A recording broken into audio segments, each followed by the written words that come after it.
Alors, l'une des caractéristiques du métier d'importateur, hormis le fait de pouvoir faire du business partout dans le monde, vous vous en doutez, c'est bien entendu les voyages. Et ça, je sais que vous aimez bien entendu le lifestyle et les voyages. Et dans cette vidéo, tout simplement, je voulais vous faire profiter rapidement d'un petit passage sur Madrid. En effet, après réflexion, je suis un peu fatigué des vols, on va dire, de 20 heures, 30 heures avec escale. J'aurais dû l'appliquer beaucoup plus tôt. Avant, je voulais directement aller sur ma cible. Mais je pense que pour à la fois la culture, mais aussi pour la récupération, profitez-en tous ensemble également, de pouvoir faire des haltes dans différents pays. Vous voyez, là, je suis parti de Saint-Domingue. Donc, je suis arrivé avec le décalage, etc., très tôt sur Madrid. J'ai décidé de passer 2 jours, voire 3 jours ici. Pas de business par contre, zéro business, seulement visiter un petit peu Madrid. C'est une ville que je ne connais pas. Donc je dis voilà, je vais à la fois recharger les batteries pour éviter d'arriver tout simplement trop flingué avec le jet lag, etc. Ça me permet de dormir dans un bon hôtel. Et puis voilà, de profiter un petit peu. Je connais un petit peu l'Espagne au niveau gastronomie, c'est très sympa. Donc voilà, ça c'est important, on fait du business, mais il faut aussi savoir en profiter. C'est indispensable, toujours avoir la tête dans le guidon. Malheureusement, on passe à côté de beaucoup de belles choses, surtout que dans notre métier, on est amené à beaucoup voyager, donc on peut vraiment, on a la chance de découvrir vraiment de jolies choses. Comptablement parlant aussi, au niveau fiscal, quand vous êtes dans l'import-export, vous êtes amené à voyager, vous pouvez, ça c'est indéniable, vous pouvez justifier de n'importe quel voyage à l'étranger. Alors bien entendu, si vous allez faire un safari, vous êtes chasseur, ce que je ne suis pas du tout, vous allez faire un safari chasse, là vous allez vous faire bien entendu redresser, mais sinon tout ce qui est voyage, voilà, vous pouvez tout justifier parce que c'est en rapport avec votre business. Vous vous arrêtez à Madrid parce que voilà, vous avez besoin de récupérer pour aller en Chine ou autre. Tout ça, fiscalement parlant, vous êtes dans les clous, donc il faut en profiter.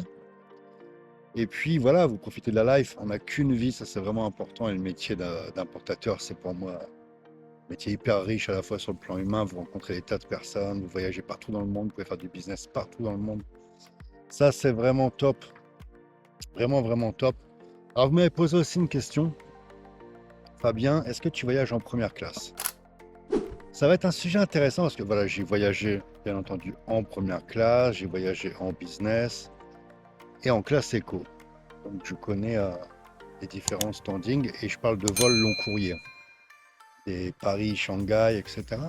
Alors il faut savoir que la plupart de mes vols aujourd'hui sont payés par mes partenaires chinois et ça c'est vraiment intéressant.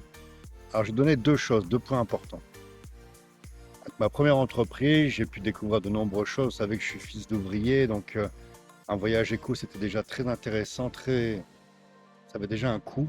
Donc après, bien entendu, tu as envie de connaître. Quand tu passes dans l'avion, tu vois la première classe, tu l'aperçois, tu ne passes pas par la première classe, mais tu l'aperçois. La business class, tu passes. Donc c'est normal d'avoir envie de ces choses-là. J'ai pris des vols en première, des vols en business. Aujourd'hui, c'est très rare. C'est très rare. Pourquoi? Parce que j'ai changé le mindset avec ma liquidation judiciaire. Il y a eu une période, vous savez, j'ai ma première entreprise, j'ai brassé correctement. Alors pas autant qu'aujourd'hui, mais j'ai brassé correctement et c'était une entreprise qui crachait, comme vous savez, plusieurs millions. Mais lorsque j'ai eu ma liquidation judiciaire, j'ai ouvert les yeux sur toutes les choses dans lesquelles j'ai mis de l'argent et qui n'étaient pas forcément nécessaires. Alors vous allez me trouver comme excuse, oui, mais alors un vol en business class, ça te permet de récupérer. Alors ouais, ça permet de récupérer, mais voilà, c'est 8-10 heures. Ok, c'est plus confortable, c'est indéniable, ça c'est clair. Mais pour le rapport qualité-prix, la différence qu'il va y avoir entre le vol éco et le vol business, personnellement, c'est pas une bonne affaire. Alors oui, quand tu as des miles, etc., bien entendu, ça c'est logique. Mais sinon, plein tarif, sincèrement les amis, le première classe, on n'en parle pas, c'est disproportionné. Vous savez, j'ai pris 23 fois l'avion, 23 vols aller, 23 vols retour. Imaginez-vous l'an dernier combien de fois j'ai voyagé. 23 fois l'avion, excusez-moi, je ne sais plus si c'est avec les allers-retours. Si ça compte 23 vols au total, parce que je ne fais pas de retour. Je transitais de pays à d'autres, donc j'en ai fait 23. Donc voilà, tout simplement hein, pour l'entreprise qui me payait les vols, si je prends du premier par rapport à l'écho que les Chinois pour les entreprises pour lesquelles je fais les consultings, Fetchbook, etc., bon, il y aurait entre 100 et 150 000, je pense, largement euros supplémentaires. Une économie qui est, vous êtes d'accord avec moi, on fait beaucoup de choses avec cette somme d'argent. Et voilà, si vous voulez récupérer, vous pouvez prendre une nuit d'hôtel dans un très bon hôtel, parce qu'il y a tout ce bling-bling là sur les réseaux. Je vois de nombreux entrepreneurs que je connais en plus, enfin entrepreneurs, marketeurs. Je ne vais pas leur faire le plaisir de leur donner l'étiquette d'entrepreneur, parce que pour moi ce ne sont pas des entrepreneurs, ce sont des marketeurs. Ils font des vidéos sur TikTok, sur YouTube. Voilà, je suis en business, etc. Alors il faut savoir déjà que les amis, sincèrement, c'est mon avis, la business, c'est pas ouf. La première classe, voilà, là vous êtes dans du bon standing. On est bien en première. Mais business, voilà, c'est pas non plus le luxe, les mecs. Hein. Faut pas non plus s'emballer parce que tu es en business. Voilà, c'est cool, mais voilà, rien de plus, quoi. Et ces personnes-là, déjà, elles arrivent en business class. Elles n'ont pas la classe pour être en business, je suis désolé. Elles sont plutôt plus proches du digital nomade que de l'entrepreneur, vous voyez ce que je veux dire. Mais bon, ça veut flamber. Ça veut leur petit moment de gloire, on va dire, de frime dans une business class. Parce qu'après, ils arrivent dans le pays en question.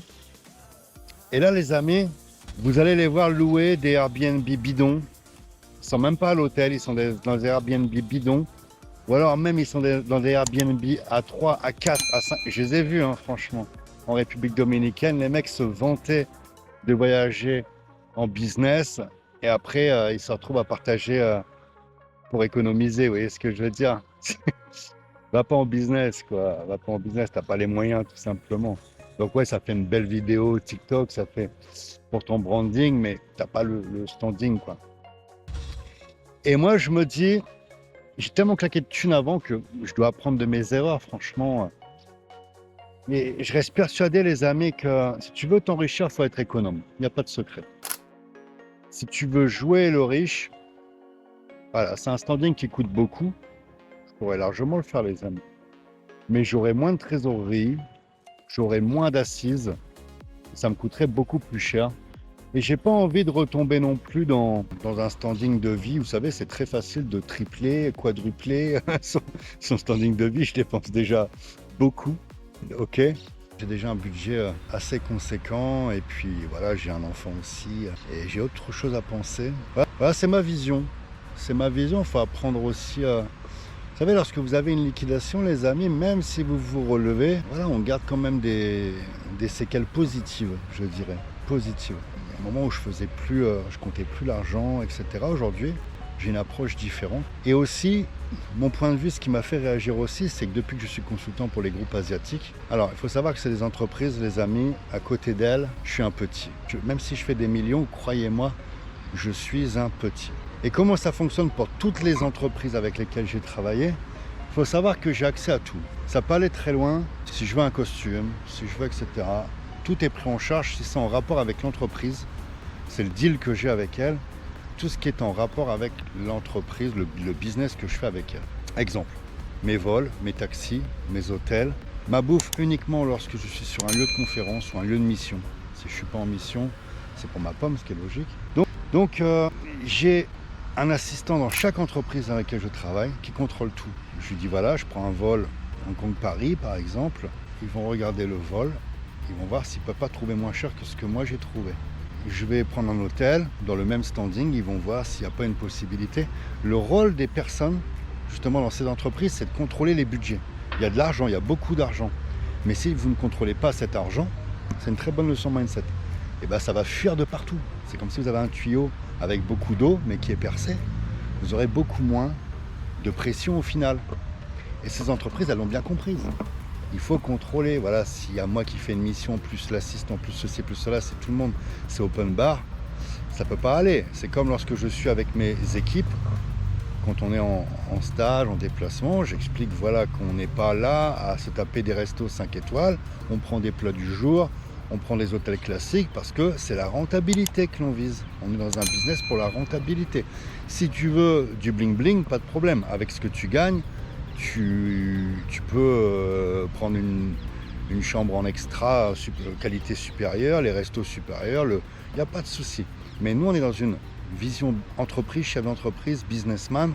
On n'est pas des marketeurs à la bling bling. Ça, c'est vraiment important de le comprendre.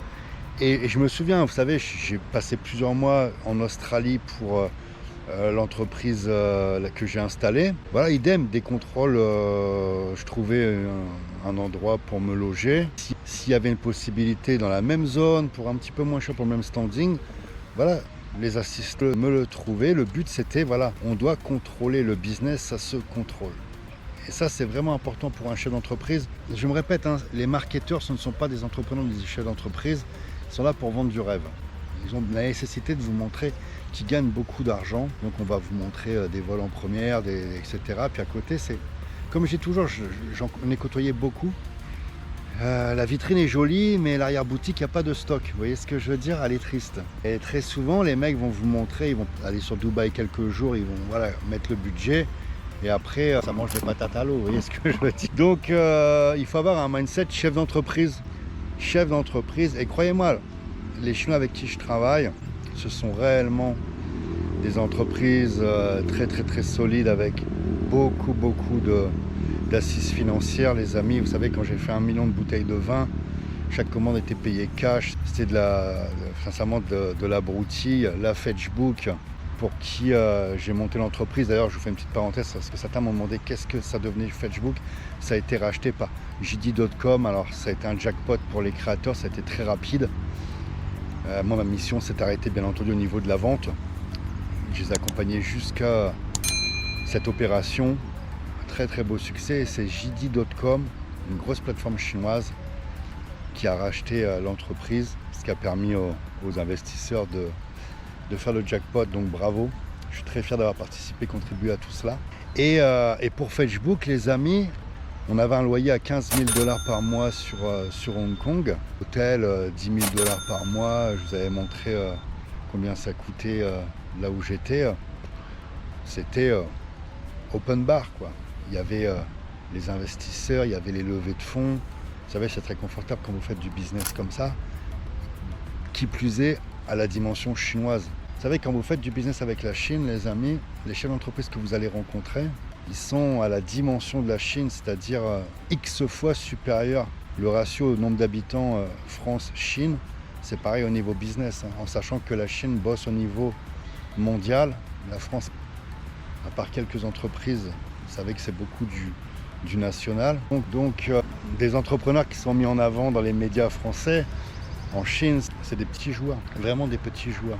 Donc j'apprends beaucoup, vous savez, des chefs d'entreprise chinois. J'ai appris beaucoup, j'ai fait beaucoup d'erreurs en voulant parfois les copier en termes de lifestyle. Ça m'a coûté beaucoup. Mais par contre, en termes de gestion d'entreprise, c'est deux choses différentes. Hein. Comment le chef d'entreprise chinois gère son entreprise et comment il gère son lifestyle, c'est deux choses vraiment différentes. Et il faut garder en tête la gestion d'une entreprise pour tout ce qui est en rapport avec votre entreprise. Ça, c'est vraiment important. Donc voilà les amis, je vais continuer de profiter de Madrid. J'espère que cette vidéo vous aura plu et servi parce que voilà, c'est intéressant le mindset du chef d'entreprise. Je vous dis à bientôt dans une nouvelle vidéo. Ta réussite, tu la mérites.